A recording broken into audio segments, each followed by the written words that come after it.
Andrew McCART, IFL TV, in association with MTK Global. I'm here with the winner and still Southern Area Super Featherweight Champion.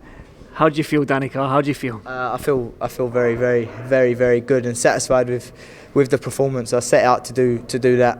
You know, after everything that was been said and stuff, I just wanted to prove that it wasn't even about the Southern Area defence for me tonight. It was just about proving that I'm not. You know, I've been said I've been old and that kind of stuff. I know I'm only 31. Obviously, there is a bit of an age difference between some of the fighters, but I know that I've gone full-time pro, and I know that I've got a lot to give to the sport, and I'm very just satisfied after everything that was said. And I said that I would box and I'd put on a boxing lesson, and I feel like that's what I did. All respect to Dean Dodge, but I feel like I'd boxed his ears off.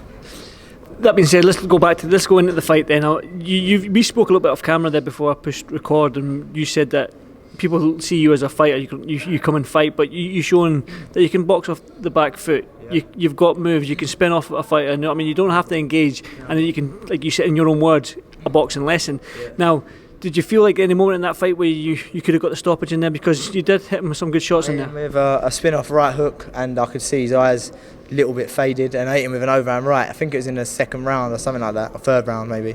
I hit him with a big overhand right, and I sunk his legs, and I tried to throw another one, and it just caught him on a glove, I think. But he recovered well, to be fair. And I said I wanted to put on a boxing lesson. I didn't want to walk onto something, because he has got a bit of power about him as well. So I sort of just went back to the boxing and tried to land another. Every now and again I whacked in that overhand right. That's my power shot. And you know, I don't want to. I used to rely on it quite a lot. That's what I got told, and I feel like now I've just worked on my jab, my move, head movement, loads of other stuff. And if that overhand right lands and it hurts someone, I'll follow up on it. But it's not all about that for me now. I come from Fisher ABC, and I was always boxing. Always talked to boxing on my back foot. It was never about that.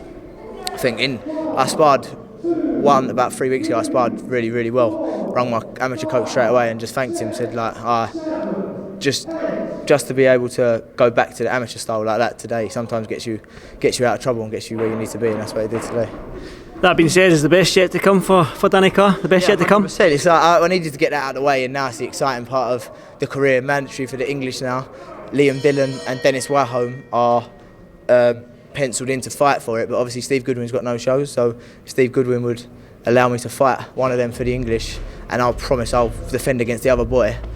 I'd be over the moon. At least he gets these boys on the MTK shows. You know, if not, I want another title, whatever that is. So hopefully Lee, you know, and MTK can get me something to get my teeth into. I'm sure they will. Obviously, it's almost an upwards here now. I want to go back to the build-up to this fight. You were past it. Your heart wasn't in boxing anymore. You said in your own words you're going to make him look like a sausage. Did you? No, I didn't. I said he would make himself look like a sausage. Yeah. And yeah, well, look, if he had got the win, like he said, then. Well, he did come on strong in the 9th round as well. I was thinking, God, I can't allow that to happen. But yeah, look, he talked the most that anyone that I've ever boxed, and I just needed to put on that performance I did, and I'm pleased it's ended that way. See when somebody comes out and they sort of like come at you with a little bit of aggression, heat, and his words and his heated words here and there and stuff like that. Does that get you up for the fight? Does that give you that extra little to get in there and box well? First of all, I didn't really know what to make of it, and I was just kind of going over it in my head all the time, like, wow, what do I do? But I'm not into the like slagging off and stuff. So I just had a word with talking to my mind, to be honest, just how am I going to get around this, and it just made me want to focus on giving that performance, and I did for the last 2 weeks. Been writing stuff down to myself, what I'm going to, you know, what my intentions are and where I'm going to go with that fight, and that's exactly what happened. I hoped I would get the stoppage late on, like he was saying. I wanted that to happen, but in the end it didn't. I just needed to stick to the boxing, and I disciplined enough to do that. Definitely hard 10 rounds, which is tough to stay focused, to stay disciplined. That being said as well, I mean, I spoke to you as well this afternoon, or was it yesterday? I can't quite remember. But we spoke about the division you're in right now. It's a tasty division. You're now what, 12-1 or 12-0, one draw. So, I mean, you've done your apprenticeship now. You're the Southern Area title. Yeah. You're ranked highly on BoxRec. You're in the top 15, I'd imagine, now after this fight at least. 15 for this one. Well, you'll probably climb a couple of ranks. Yeah. So. There's big names out there, big names ahead of you. You said about the English title, but that means if that can't happen, like you said, Steve Goodwin's boys are on it. Is there any other names out there that tickle your fancy?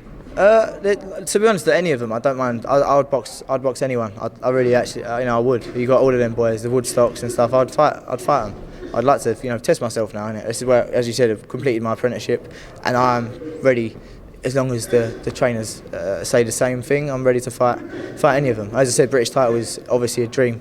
Obviously, I know there's 2 fighters for that now, but if anyone ever chose me, voluntary, that'd be lovely. There you go, put it out there. Well, Cacace and Woodstock are fighting for it in I think it's a couple of weeks, is it not? A few weeks now still. So first, let's get your thoughts on that fight, since it's in your division, and since who knows what will happen with this current situation we're in with this boxing and this, and you might get that voluntary. Who knows? But what's your thoughts on Cacace Woodstock?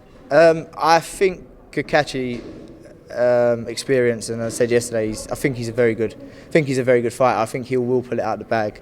But as I said, we've seen so many little bit of upsets recently, Warrington, and little things where you don't think are going to happen. So Woodstock could obviously pull it out of the bag, but I would choose Cacace out of that fight.